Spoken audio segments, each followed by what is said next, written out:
I know you won't leave me, but I refuse to let you go, were the opening lyrics of a musical that I had gotten to see that I wouldn't have known changed my life for the better.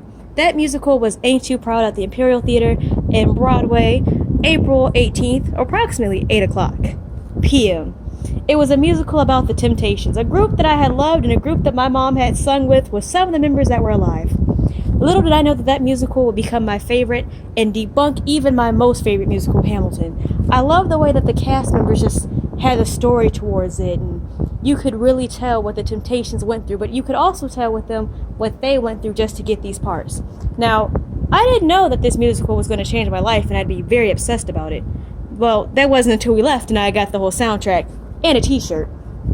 But the way that I knew that it was going to affect me was the way that I walked in the door of my mom.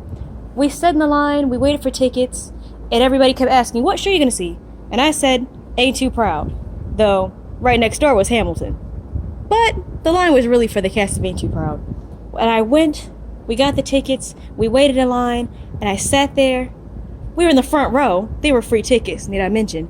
But there was something about just seeing the marquee that said the Temptations on it that just made me think, wow, I was really here, and not behind the scenes of a musical like I usually was. But there was something about the fact that when the cast came out and they had the energy of the Temptations, you forget that they were actors and you start to remember that, well, this might actually be the real group. It wasn't until that I became one of the focal points that it really hit me that, wow, I was here and I was actually a part of this big change of history, of musical history. Now I look and I see them everywhere. I've got the playbill and I think, hey, I've gotten to witness that before. It was actually pretty cool to even consider that this musical would make it. Now they've got Tony Awards, they've been on Jimmy Fallon twice, and I think, well, that's cool, but you guys should really experience for yourselves.